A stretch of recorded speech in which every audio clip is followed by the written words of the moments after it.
having a look at the screen, wherever you are, thank you for joining and for leaving comments. We're broadcasting on HAPS, which means that if you are on YouTube or you are on Facebook or another platform, you'll see only the comments that come up on your particular platform. If you are on HAPS, you'll see all the comments from all these different platforms, which is why it's really fun to use HAPS, because then we can see all these different platforms' comments in the same place, and it's extremely exciting. And when it gets a little bit busier, it can become just a giant coffee conversation of everybody yelling and all speaking over each other. Hi, Nazim.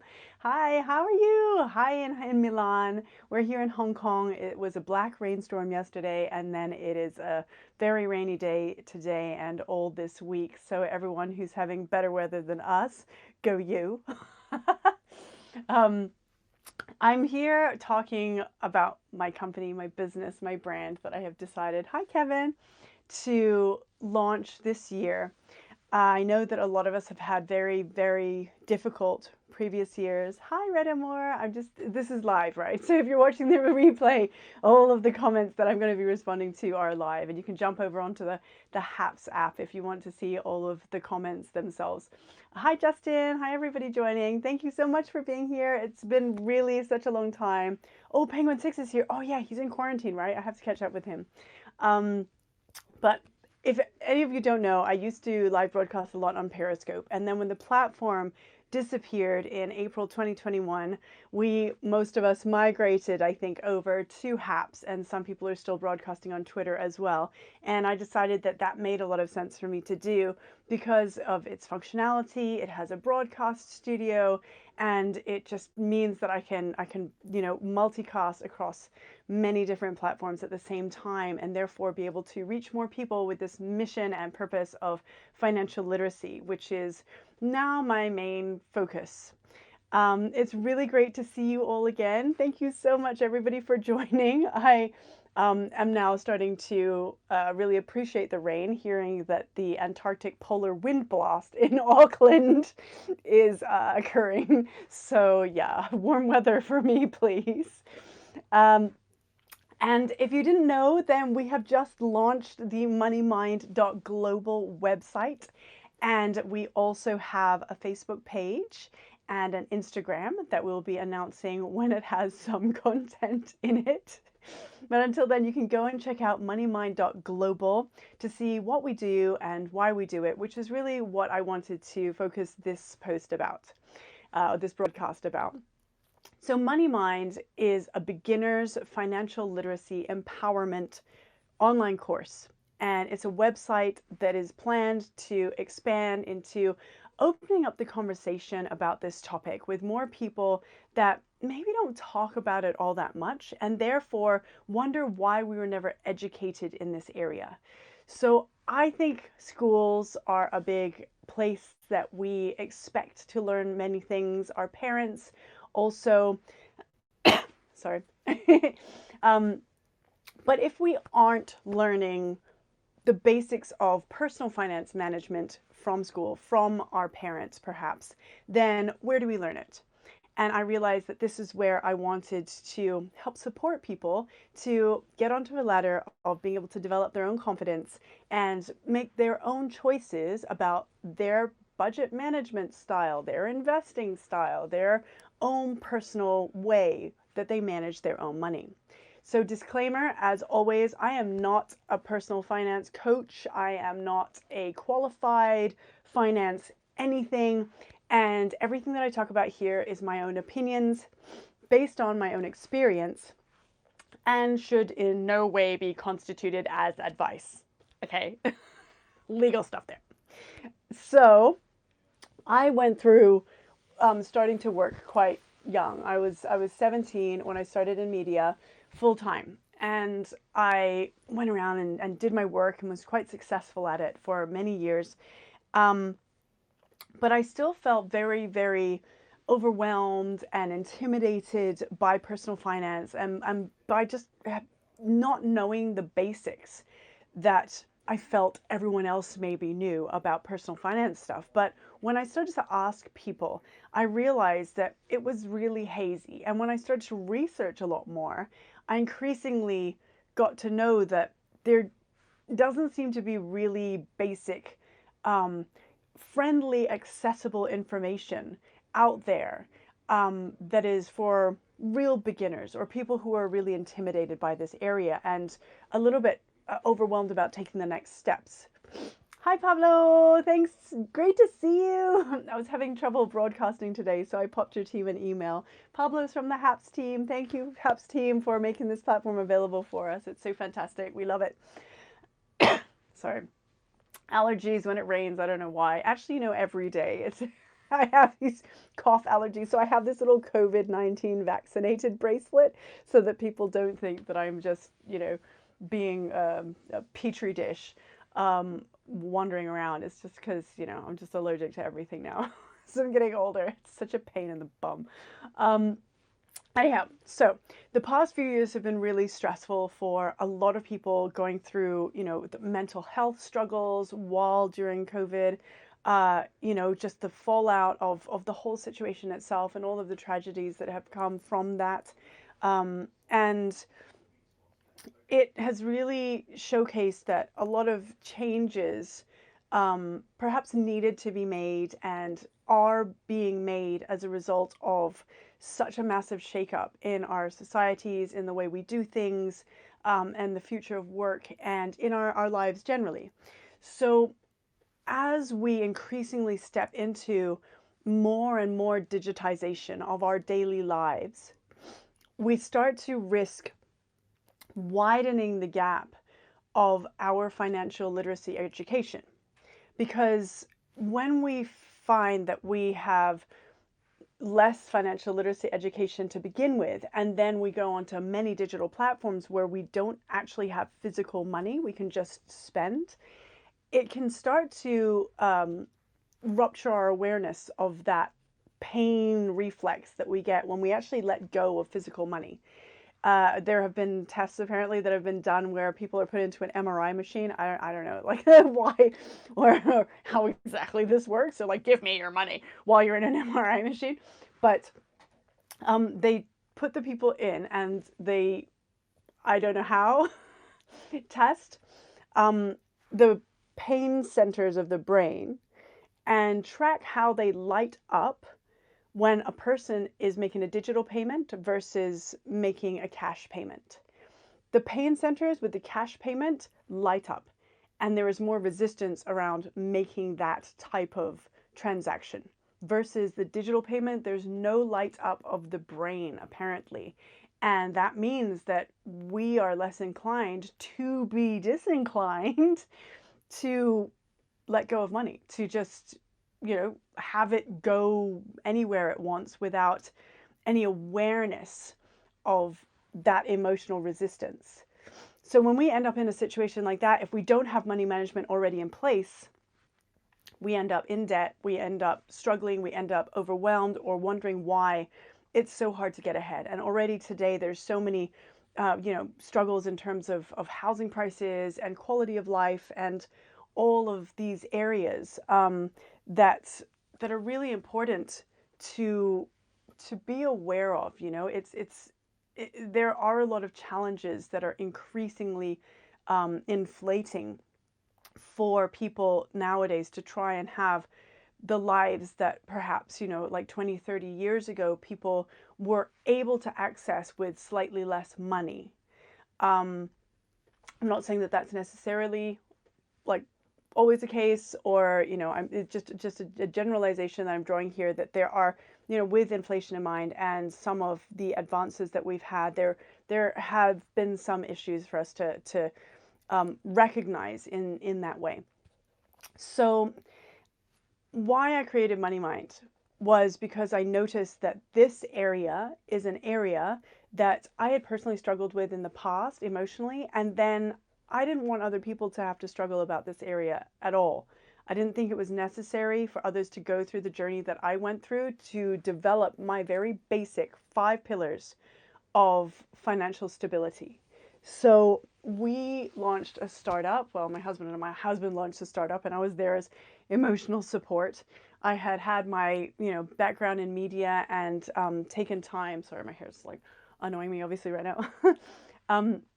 But I had my background in media where I'd worked very successfully, and so I had my own situation there, and my husband moved from a job and decided to.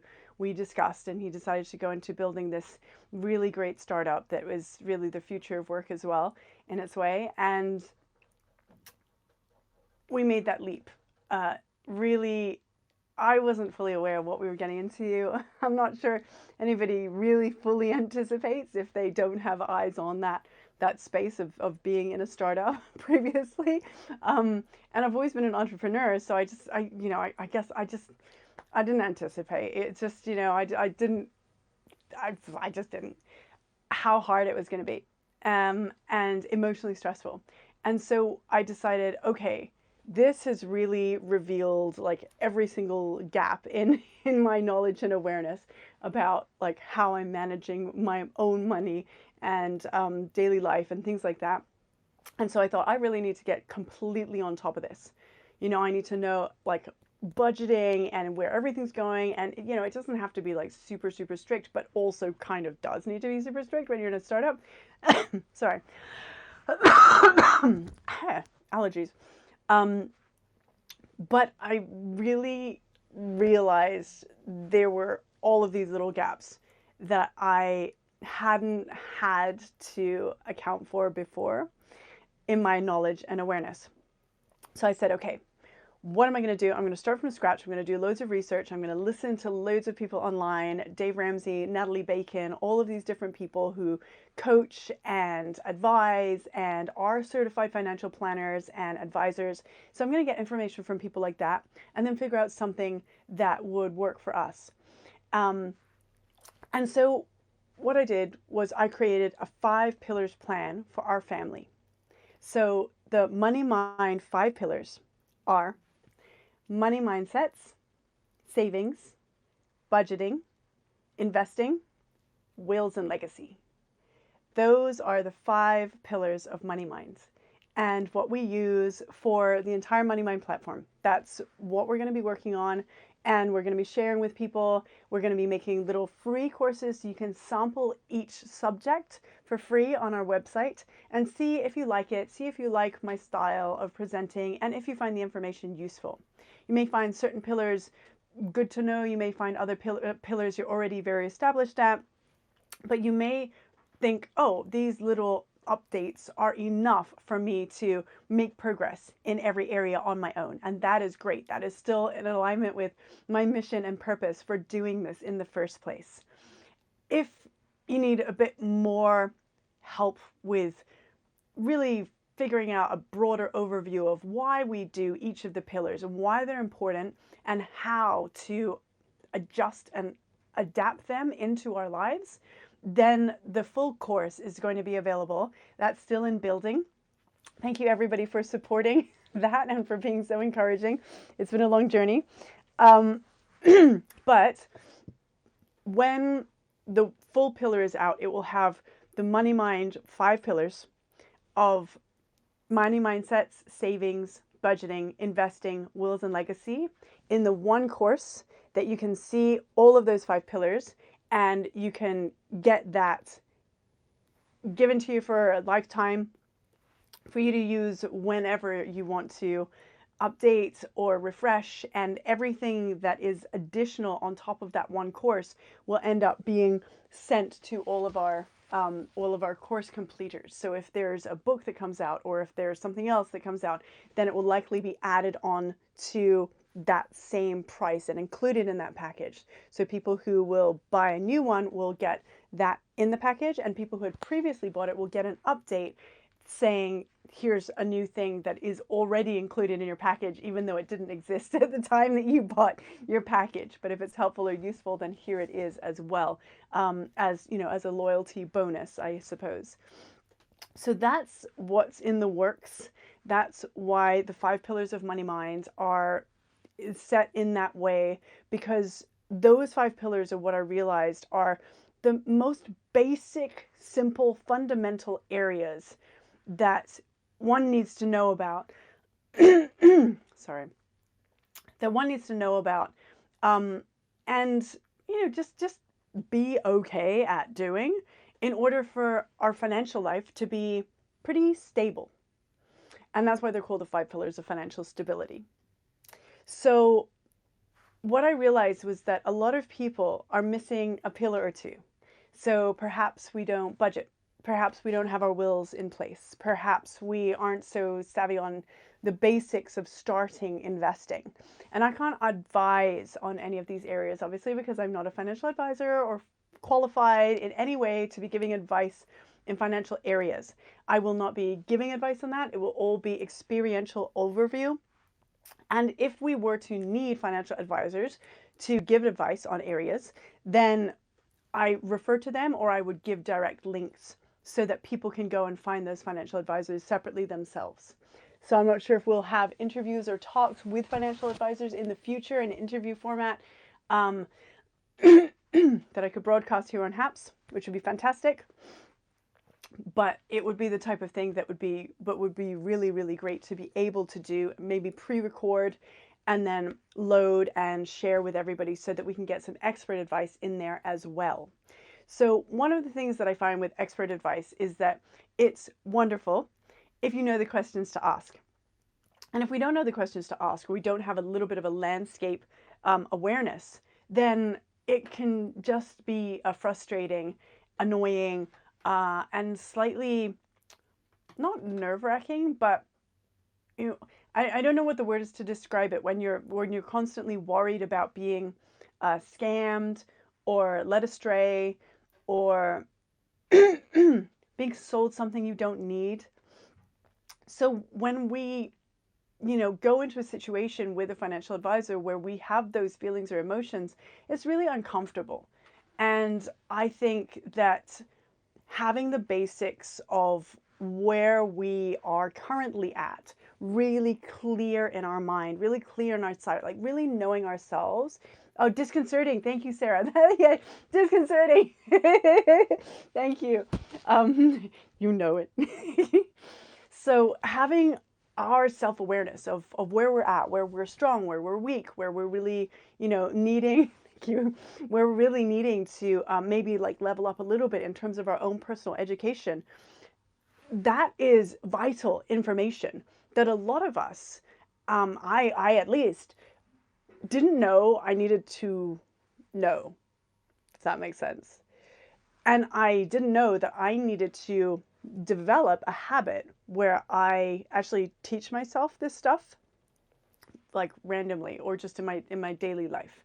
So one of the tips that I do that I often talk about is I curate my Instagram. So I decided to really figure out what I wanted to be paying attention to.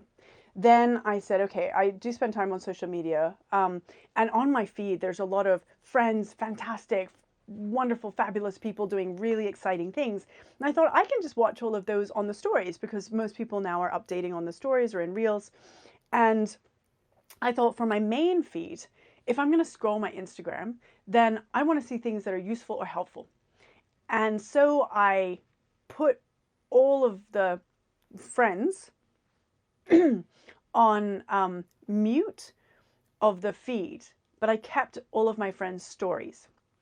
So I can still stay updated. I can pop onto their page and I can write on their pages, when they've posted a story and it comes to my attention, and then I can jump over there, but to support them. But my main feed, I started following all of these business accounts and investing accounts and personal finance accounts, like before 5 a.m. or before 6 a.m. or before, like these different, Business Invest or Mrs. Dow Jones or the Jura Society in London. So those types of people I started to follow, Saj L in Canada.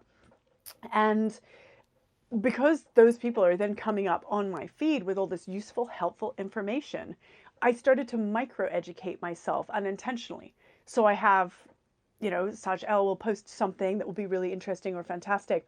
Mrs. Dow Jones will post something hilarious that's relevant, that makes me engage with the comedy of whatever she's posted, but also, kind of get a little bit more mentally familiar with that concept. And if I don't understand it, I just Google it. And so it's more raising my own awareness in certain areas. And following, millionaire mindsets and other things like that, because that's something that is of interest to me, to be able to recognize how to growth. Wow, my English. Recognize how to grow and the growth steps that are not always cited when we are just going through our daily lives, right? We'll often learn from mentors, or we'll learn from other people that are around us. But in this day and age, we can learn from the best. We can learn from Gary Vaynerchuk or Tony Robbins or anybody that we want. We can just go online and just study them. And that's a valuable, valuable thing to be able to do. So I do that. I have Warren Buffett and all these people, Warren Buffett quotes and all of these things and insights that, I'm never going to be like these people in many ways, because I have dyscalculia and I can't do math. So which is dyscalculia is numbers dyslexia, for everyone who hasn't heard that phrase before. And frankly, I think it's a really unfairly named word, because if you have dyscalculia, often apparently there's a high chance you'll have dyslexia, which I don't have. But if you have dyslexia, the word dyscalculia is just really mean, because it's hard to say for people who don't have dyslexia. And yeah, so I just think that's rude. But but that's just me. Segue. So sorry, this is just gonna happen apparently. So that's why I'm launching MoneyMind. That's why the 5 pillars are what they are. And that's why I have this mission and purpose, because I think that if we have our basic personal finance in order, then we have more space and room to feel safe and secure in those areas. We don't have to have as many disconcerting moments. We don't have to have as many stressful situations where we get scammed financially, or we end up giving all our money away to a boyfriend or girlfriend because we really like them, and we're overgivers and we're insecure and we feel like, oh, they'll just sort everything out, or they'll take care of our money for us, or those types of things. We have more self-awareness of our abilities and how to spend our own money. And when we have that, we start to become very blessed with the joys of selective spending, which is something that I will talk about in another broadcast, and is one of my favorite things. Because what I realized is this is a side effect of budgeting, actually. So you'll hear about it in my budgeting topic and broadcasts. But when I started budgeting more and figuring out which budget style works for me, which was a big mess. It's supposed to be a big mess for the first 3 to 6 months, okay? For everyone who starts budgeting, they're like, oh my God, you do it for 3 to 6 months, it's a total disaster. And you're like, wow, this isn't working. I hate this. But you just keep doing it. And then you start to find your way. So essentially you start with budgeting by just tracking your expenses, what I've spent in this day. And you just do that for a few weeks and you don't do anything else.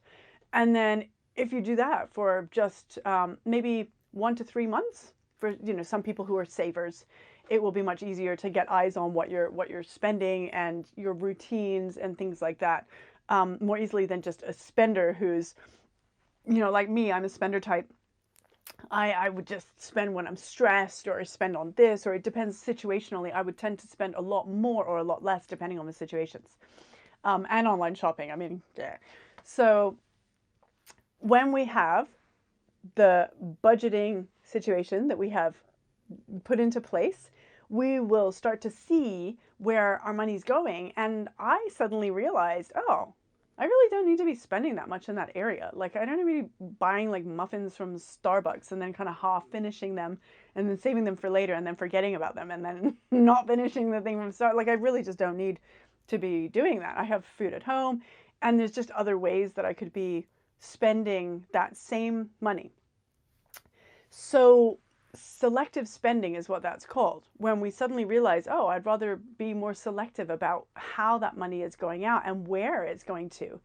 It actually ties into budgeting and is actually a natural way of aligning ourselves with more budgeting habits, even though we wouldn't technically think of that as budgeting, because it's not technically budgeting, but it's just a weird side effect that can come from starting on that budgeting journey, which is why budgeting is one of the 5 pillars of MoneyMind, right? So the 5 pillars of MoneyMind, again, are money mindsets, savings, budgeting, investing, wills, and legacy. Those are the 5 pillars of MoneyMind. And budgeting's in there because, yeah, it's pretty boring. But if you first track your expenses for 2 to 3 months, 1 to 3 months, whatever works for you, and then start figuring out what budget might work for you given the results of that 1 to 3 months of expense tracking. Within that 1 to 3 months, you may just start auto correcting yourself in areas that you think, wow, I didn't realize I spent so much on Ubers or coffees or other things. Like for me now, I was ordering and I was, very stressed and being very lazy. And I was ordering on delivery, right? Deliveroo. We have Deliveroo and Food Panda here. So I was ordering food from there, but maybe, 3 times a week. It worked out to be a lot, like a lot of money. And I saw the end tally and I was like, oh my gosh, I can't believe I spent that much on delivery because it was laziness based rather than, ooh, I'd really like that meal at that time. And it wasn't scheduled. So as a result of not being scheduled and simply laziness based, I thought, wow, I do not feel super awesome about spending that much money. It was quite a lot of money. That much money on Deliveroo when I could just, be doing something else for convenience. And so what I did is I just started saying, okay, like twice a week, I'm going to go to the supermarket that's, down, well, just, like a supermarket in a mall that has fresh cooked food. And I'll just get fresh food twice a week because it's still lazy, like kind of takeaway food, except like I'm going in person and getting it once or twice a week instead of ordering it. And it's so much cheaper. Because when we realize that we're kind of overspending in certain areas, that visual like clarity can make us think, ooh, ooh, that's not great, oh my gosh, I spend, like $100 on Starbucks or something like that, which fine, if you really love your Starbucks and that's a routine and you adore it, great, selectively choose that. Like I like random jewelry. I buy online, I buy from jewelers. I also selectively spend so that I'm not buying like really fancy diamonds and like really super expensive stuff. I'm just buying moissanite or I'm buying cubic zirconia or I'm buying something for the style because I like it. And then if there's a really special occasion like a big birthday or something like that, then we can consider those types of things.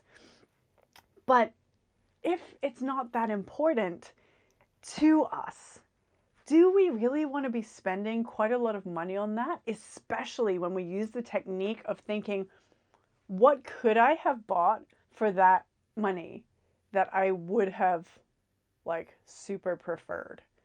Like, could I have gone onto the Real or Vestiaire and bought that bag that I've been wanting for ages? Or could I have, taken my family out for a fun day at Disneyland and staycation and whatever, which frankly, the delivery fee like totally was that much. I don't have kids, so I'm not going to be doing that. But you know what I mean, right? I mean, actually, actually, we've gotten so many suggestions to go to Disneyland because as a staycation, just as a couple, because apparently it's got such nice grounds and surroundings that it feels like you're fully on holiday when you can't travel, right? So, I mean, that okay, is an aspect. We may be going to Disneyland. I'll let you know if we do, which I think would be kind of super weird. But I got to be honest, hearing, being around, even though we don't have kids, and we're just not there yet, but being around lots of like kids running around and having like a lot of fun. I don't know, there's something really nice about it. We spent our Christmas at the Grand Hyatt because we couldn't get back to the UK, and it was delightful, but mostly because there were trees and there was a Santa's den and within all the restrictions, You couldn't go see Santa, but you could take a photo in front of the tree with social distancing. And just, like all the kids being super delighted about like being in a restaurant, and then the Santa coming around and giving like little gingerbread cookies that are individually wrapped for safety. And, you know, it was really nice. It was really nice to just be around that kind of happiness and energy, right? So maybe Disneyland is the thing.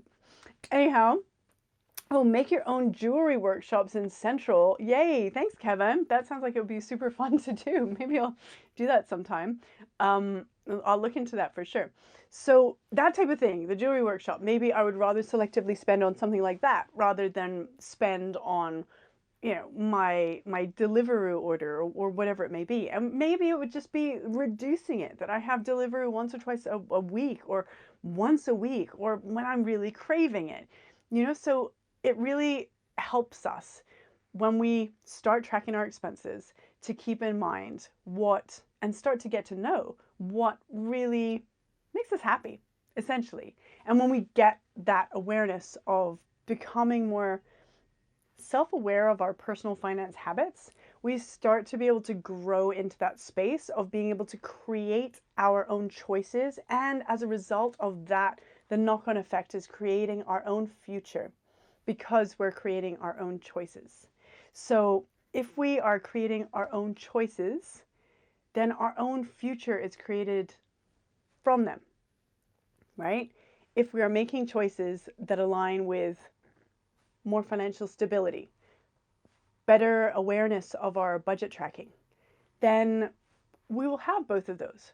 We will end up, not immediately, but eventually, with those things occurring in our lives, simply because we're aligning the habits of those things in our lives with our daily actions and, and our doings. So if our money is doing the things that serve us best, then long term, we will end up with a situation where we have more freedom and financial stability to do what we want to do most, right? If our habits serve us best, we will end up with the freedom to do what we want to do most.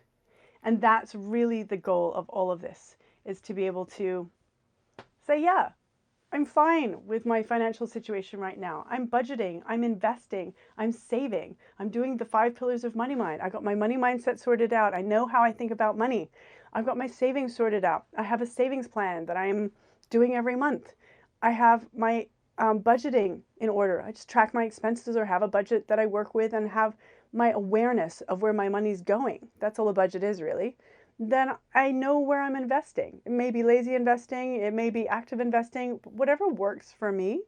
And then my wills and legacy are in place, which is frankly the simplest and fastest part to do, which is just get your will in place so that if anything were to ever happen, it's a way to show our family that we love them and say, we've got this sorted out. So you don't have to worry about it. You just, process how you need to process, and we love you. And so this is all taken care of, so that they know where the money's going, they know how to access bank accounts, they have the rights to do so.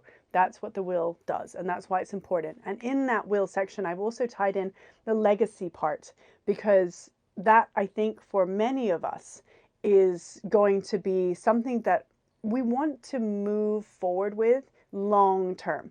Once we get financially stable, we may want to build more. We may want to give back more. May want to have more freedom and create a life where we end up growing and experience and learning how to do things. And perhaps we end up in a situation where, like this business is going to be a social enterprise, when it's launched and then all set up. This business, MoneyMind, is going to be a social enterprise. And that is, a great blessing for me to be able to spend time doing that and to grow on that adventure and give back to other people. So that's why MoneyMind exists. Please go have a look at moneymind.global. Thank you everybody for joining for this entire time, and for all the comments and for information. If you have any other thoughts on this topic, whatever platform you're on, please leave a comment, even on the replay, and we will always read comments at some point in time, and we will go through and see how we can best cater to everybody's needs, thoughts, and what they think about these 5 pillars, where there could be more need for having a bit more information on budgets or a bit more information on investing, or what people want. Any of your information that you want to share in terms of what you think about anything we've talked about today, share it in the comments. We'd be so grateful for that, because the more information we have, the better we can create more courses and more content that serve more people. So that's you contributing to our mission as well, just through making a comment, having a say, and sharing your thoughts with us. Thanks so much, everyone. I'll see you again soon. Thank you for joining. I'm Raven with MoneyMind. See you next time.